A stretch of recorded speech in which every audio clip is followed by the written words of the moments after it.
रिश्तो मीट एक conference room जिते छोकरे छोकरी के एक ॿिए सां मिलाइण लाइ या कची मिसरी जहिड़ा फंक्शन्स तव्हां करे सघो था, उहो भी बिल्कुल फ्री में। पोइ भले तव्हां रिश्तो.com में मेंबरशिप वरती हुजे या न। रिश्तो meet for your perfect match. नमस्कार, मैं राजेश दलवानी। आप देख रहे हैं उल्लास लाइन बुलेटिन। शहर की ताज़ा खबरें देखने के लिए हमारे न्यूज़ चैनल को जरूर सब्सक्राइब करें। जिसमें पप्पू कलानी और कुमार अलानी जी साथ में मिलकर मतलब कुछ वीडियो वायरल हुए, शहर में चर्चा हो रही है बहुत। क्या है ये पूरा विषय, बताइए थोड़ा। देखिए, कुछ दिन पहले पूर्व विधायक पप्पू कलानी जी सेंट्रल हॉस्पिटल के दौरे पर गए थे और उल्लासनगर के आम नागरिक गरीब जनता ने पप्पू कलानी से गुहार लगाई थी। और जो थैलेसीमिया के जो बच्चे हैं हमारे, उन बच्चों को खून की कमी है और उस गंभीर विषय को लेकर पप्पू कलानी जी ने थैलेसीमिया वार्ड में जाकर हर एक बच्चों से मुलाकात की, उनकी समस्या सुनी, आला अधिकारियों से बैठक, आला अधिकारी भी वहाँ पर थे, उनसे भी चर्चा की। ये सब चर्चा करने के बाद में आदरणीय पप्पू कलानी जी ने जो प्रोटोकॉल के हिसाब से जो बात हो रही है कि विधायक का काम है ये, पर विधायक ने कहा नहीं तो कहाँ पर उसमें कम पड़ रहे हैं, इसलिए पूर्व विधायक पप्पू कलानी जी ने विधायक कुमार अलानी जी को फ़ोन पर बात की और उन्होंने कहा कि बैठक लगाने की बहुत सशक्त ज़रूरत है। और विधायक ने बैठक लगाकर पप्पू कलानी जी को आमंत्रित किया और आदरणीय पप्पू कलानी जी ने राजनीतिक मतभेदों को भूलकर अपनी राजनीतिक के सभी विचारधाराओं को कहाँ नहीं तो कहाँ पर रोककर अलानी जी के जनसंपर्क कार्यालय में गए, क्योंकि विषय बहुत गंभीर था कि थैलेसीमिया के जो बच्चे हैं उनको खून की कमतरता है और विधायक नहीं कर पा रहे हैं। और पप्पू कलानी जी के जिस तरीके से 20 से 25 सालों तक उल्लासनगर की राजनीति के अंदर काम करते रहे, उनका अनुभव है सेंट्रल हॉस्पिटल के विषय पर, उनका अनुभव कैसा, मेरा अनुभव उनको काम आ सकता है, उनको सपोर्ट करने के लिए पूर्व विधायक पप्पू कलानी जी कल उस बैठक में शामिल हुए थे। और शामिल होने के बाद में वहाँ पर ही पूर्व विधायक पप्पू कलानी जी ने महाराष्ट्र राज्य के आरोग्य मंत्री राजेश टोपे साहब से बात हुई और जो डॉक्टर्स की कमी है, थैलेसीमिया बच्चों को ब्लड की कमी है, लिफ्ट की समस्या है, अनेक ऐसी छोटी छोटी समस्याओं को लेकर उन्होंने चर्चा की। और आने वाले दिनों में आदरणीय राजेश टोपे साहब ने आश्वासन दिया है पूर्व विधायक पप्पू कलानी जी को कि जल्द बैठक लगाकर इस सभी समस्याओं का निवारण किया जाएगा। पर हमदर्द जी ने कहा है कि इनकी बहू जो है वो भाजपा में है और ये भी भाजपा में आएगा, तो उसका स्वागत है। देखिए, ये गलत बात है। पंचम कलानी जी टीम ओमी कलानी के नगर सेविका है, हमारी पक्ष है, हमारी पार्टी है, स्वतंत्र विचारधारा है हमारी। और आज ओमी कलानी जी के अध्यक्षता में हम महाविकास आघाड़ी के साथ में हैं। बात रह गई कि उन्होंने कहा, जो आप बता रहे हैं, मुझे जो प्रश्न पूछ रहे हो कि ये सब चीज़ों को लेकर कि वो कह रहे हैं कि स्वागत करेंगे। मैं चाहूँगा कि मनपा का जो चुनाव है वो चुनाव आदरणीय ओमी कलानी जी के अध्यक्षता में और पप्पू कलानी जी के मार्गदर्शन में हम चुनाव लड़ने जा रहे हैं। और वो चुनाव में ओमी कलानी जी ने संकल्पना ली है कि भाजपा मुक्त उल्लासनगर करेंगे। जिन्होंने शहर से वादा करने के बावजूद भी कुछ नहीं किया, विकास की गति को रोक दिया जो पिछले राज्य की सरकार ने, ऐसे पक्ष और पार्टी को मुक्त करेंगे। और भाजपा मुक्त उल्लासनगर की संकल्पना आदरणीय ओमी कलानी जी ने की है। और अब हम महाविकास आघाड़ी में हैं। आने वाले मनपा चुनाव में किससे गठबंधन होगा, किससे क्या होगा, किससे युति होगी, ये सब चीज़ों की जो चर्चा है वो आदरणीय ओमी कलानी जी उसके ऊपर निर्णय लेंगे।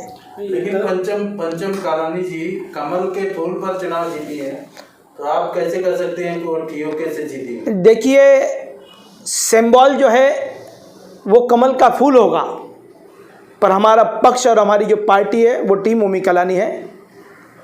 हम भारतीय जनता पार्टी के एक भी किसी भी संगठनात्मक पद पर हमारे कोई भी पदाधिकारी नहीं है, क्योंकि हमारा पक्ष है, हमारी पार्टी है, हमारी विचारधारा है, उनकी सिंबल है।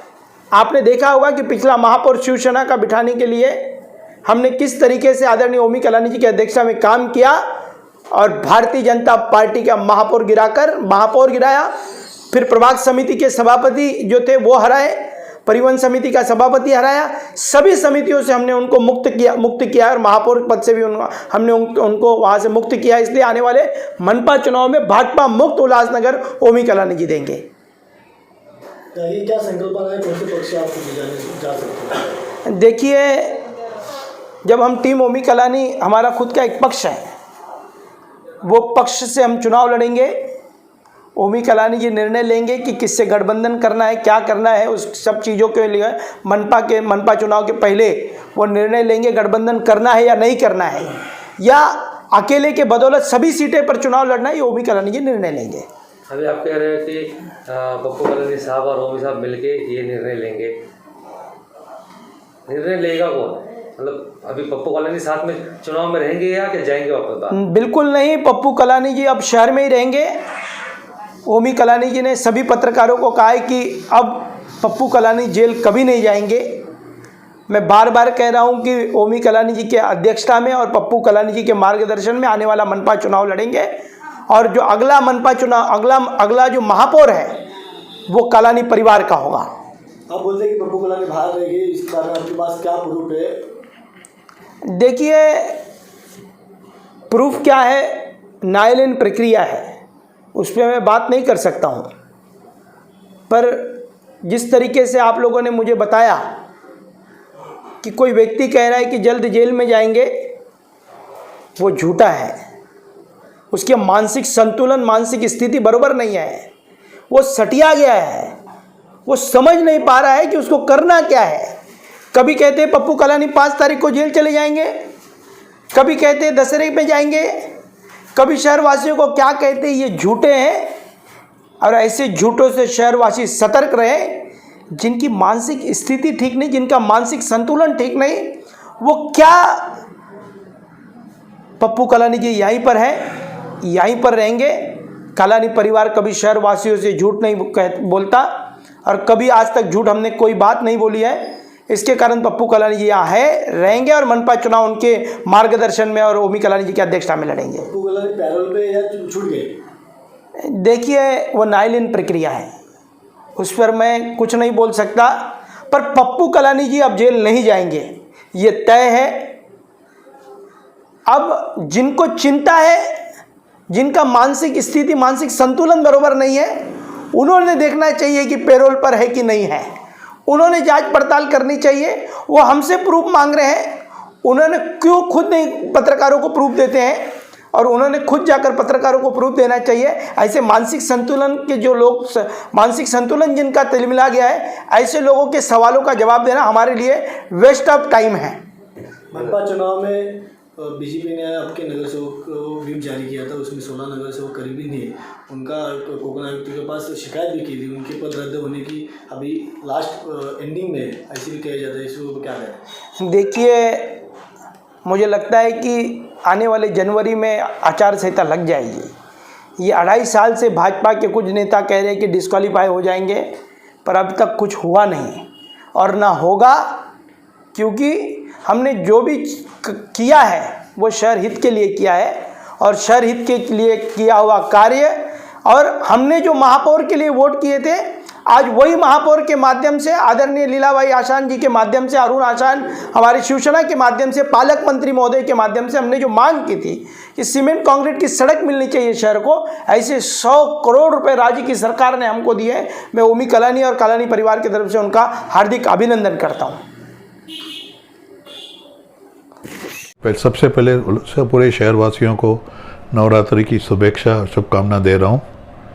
काफ़ी दिनों से सोशल मीडिया में एक चर्चा चल रही है कि पप्पू कलानी बोल रहा है कि मेरी जो पेरोल है वो 99 साल हो गई है, और उसका बेटा ओमी बता रहा है, सोशल मीडिया पे बाइट दे रहा है कि मेरा पिताजी अभी कभी वापस जेल नहीं जाएगा।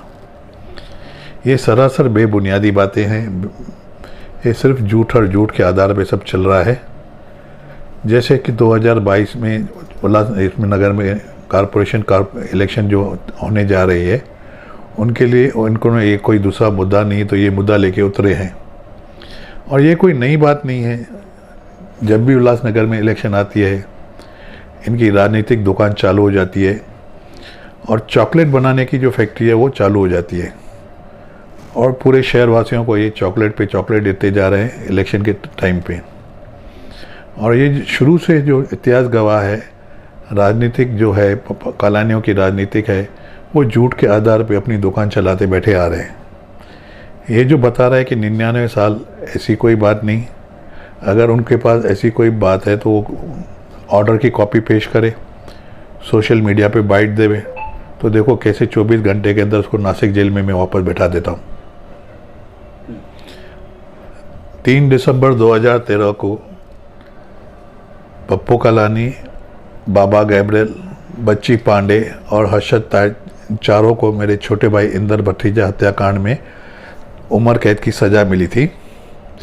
उसके बाद मैंने हाई कोर्ट में पिटीशन डाला कि मेरे छोटे भाई इंदर भतीजा के बाद पुलिस संरक्षण था और उनकी हत्या जो है पुलिस संरक्षण के अंदर हुई थी। ये कोई साधारण केस नहीं, रेयरेस्ट ऑफ रेयर केस है। इसमें इनको सबको फांसी दी जावे, चारों को। तो हाई कोर्ट ने मेरी जो है फांसी की जो याचिका नामंजूर की, लेकिन जो उनकी लाइफ थी, जो कल्याण कोर्ट ने लाइफ दी थी, उनको सबको मरे परंत तक एनहांस किया, जो आज तक बरकरार है। फिर उसमें 2018 में हर्षद ताहिर शेख की ने सजा की कम करने की गुहार लगाई थी होम मिनिस्ट्री में। तो होम मिनिस्ट्री ने उनकी 18 अगस्त 2018 में उनकी जो सज़ा जो मरे परंत तक थी उसको 28 साल में कन्वर्ट की। और फिर बाद में बाबा गैब्रियल ने भी वापस वही गुहार लगाई कि मेरी सज़ा कम की जाए। तो 4 जनवरी 2021 को गृह मंत्रालय ने उनकी जो सज़ा है वो 26 साल की। मैंने फिर हाई कोर्ट में, औरंगाबाद हाई कोर्ट में अपील, ये रिट पिटीशन फाइल की। और एक वेल सेटल लॉ है, अगर आप एक ही केस में हैं और एक ही गुनाह में हैं और एक ही आईपीसी सेक्शंस लगे हुए हैं और एक ही सज़ा आपको तय की हुई है, जो एक आरोपी को जो रिमिटेशन मिलती है वो सबके ऊपर वो ही रहती है। तो मैंने कोर्ट से गुहार लगाई कि जो 2018 में बाबा इसकी हर्षद ताहिर शेख की जो सज़ा 28 साल थी वो सही है, या जो 4 जनवरी 2021 की बाबा गैब्रियल की 26 साल की है वो सही है। दोनों में से एक सही है या एक गलत है, अभी कोर्ट ही मेरे को तय करके बताए वो क्या है। तो कोर्ट ने वो मेरी जो है पिटीशन नामंजूर की है और बाबा का जो है 26 साल की हुई है। इस दरमियान बच्ची पांडे की जो सज़ा है वो 26 साल पूरी हो गई, उसने वो सज़ा काट के वो बाहर अभी रिहा हुआ है, लेकिन उसको 26 साल पूरे तय करने पड़े जेल में। अभी उसके बाद अभी ये जो बता रहे हैं कि मेरी पप्पू बता रहा है कि अब मेरी जो पेरोल है या मेरी सज़ा माफ़ हुई है, जो मैंने गवर्नर को 2020 में सितंबर के महीने में प्रोटेस्ट पिटीशन फाइल की थी, वो अभी तक तय हुई नहीं है। जब तक मेरी पिटीशन अभी तक तय नहीं हुई है तो उसकी सज़ा माफ़ करने का कोई सवाल ही नहीं उठता है।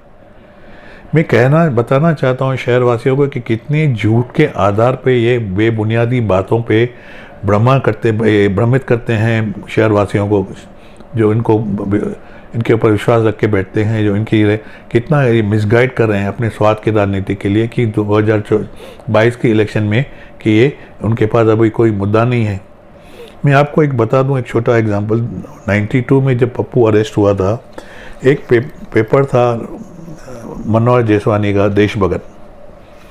वो आए दिन 92 में लिखता था पप्पू 8 दिन में आएगा, 8 दिन में आएगा, 8 दिन में आएगा। वो एक ही बैंड बजाता, एक ही बीन बजाते आ रहा था, 8 में आएगा। आया 8 साल के बाद कि उनको मालूम है कालानी परिवार की जो है दुकान जो है पप्पू के नाम से चलती है। जिस दिन शहरवासियों को मालूम पड़ गया कि पप्पू अभी आज के बाद जेल में ही रहेगा, वापस नहीं आएगा, उनकी दुकान बंद हो जाएगी।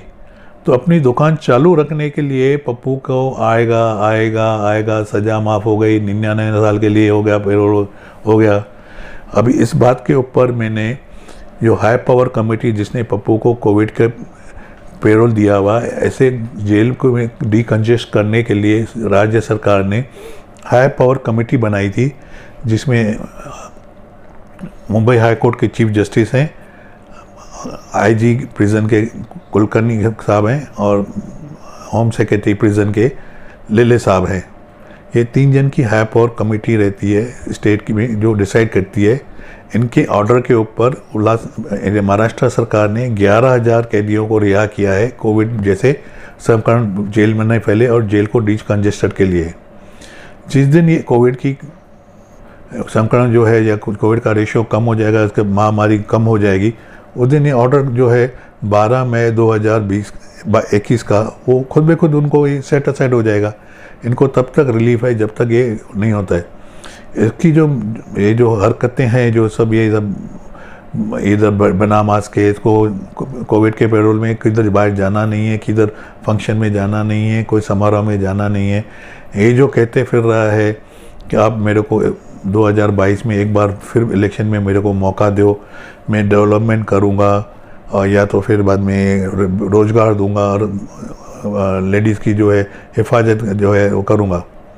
मैं ये पूछना चाहता हूँ कालानी परिवार से, 86 से लेके 2021 तक 35 साल में 5 बार आपके परिवार के एमएलए थे। 4 बार पप्पू एमएलए था, 1 बार श्रीमती ज्योति कालानी। 25 साल आप एमएलए के पद पे थे और 86 से जो है पहले जो नगर कौंसिल थी और उसके बाद कारपोरेशन बनी थी, आप नगर अध्यक्ष थे, आपकी मिसेस नगर अध्यक्ष थी, मेयर थी, आपकी बहू मेयर थी, आप स्थायी समिति के जो पोस्ट पे आज विराजमान थे। मतलब 25 साल में आपने कुछ नहीं किया। इसके लिए आप एक बार वापस चांस मांग रहे हैं कि एक बार मेरे को मौका दो। आप मतलब खुद मान रहे हैं, खुद कन्फेस कर रहे हैं कि मैंने 25 साल में हम लोग ने, कालानी परिवार ने कुछ डेवलपमेंट नहीं किया है। आपके वायदे तो 86 में सिंगापुर बनाने के थे और आज की हालत तो है कि बदलापुर से बदतर है। आप जो ये बूढ़े सपने, जो बेबुनियादी बातें कर रहे हैं, झूठ की जो राजनीति खेल रहे हैं, वो बहुत सारा गलत है। और ये जो 99 लीज का तो आज तक न किसी को मिला है न किसी को मिलेगा। ये आपकी मनगढ़ंत कहानियाँ हैं उल्लासनगर की जनता को बेवकूफ़ बनाने के लिए। मेरे को तो ऐसा लगता है कि इनकी पप्पू की बढ़ती उम्र को देखते हुए 70 प्लस हो गया है। मेरे को ऐसा लगता है इनका मानसिक संतुलन बिगड़ गया है। मेरा मशवरा उनके घर वालों से है कि कृपया करके इसको आप अच्छे साइकेट्रिस्ट को दिखाइए और उनका अच्छी तरह से इलाज करें, ताकि ये बचकाने हरकतें, बचपन बुद्धि वाले जो काम है कि 99 साल ये है वो है ये हरकतें करना बंद करें और एक वास्तव की ज़िंदगी जिए। और बहुत जल्द मैं हाई कोर्ट में पिटीशन फाइल करने जा रहा हूँ। मैंने तो कंप्लेन तो हाई पावर कमेटी में की हुई है, पुलिस कमिश्नर को की हुई है, कलेक्टर को की हुई है कि इनका पेरोल इन्होंने वायलेशन किया है, तो इनका पेरोल जो है कोविड पेरोल उनका कैंसिल किया जाए। ये मैंने सब जगह लिखित में शिकायत भी की हुई है और बहुत हाल में बहुत जल्दी मैं हाई कोर्ट में रिट पिटीशन भी फाइल करना चाहूँ कि पप्पू कालानी का पेरोल कैंसिल किया जाए। उल्लास लाइन बुलेटिन को सब्सक्राइब करें, बेल आइकॉन दबाएं और देखिए उल्लास लाइन बुलेटिन की न्यूज़ सबसे पहले आपके मोबाइल पर।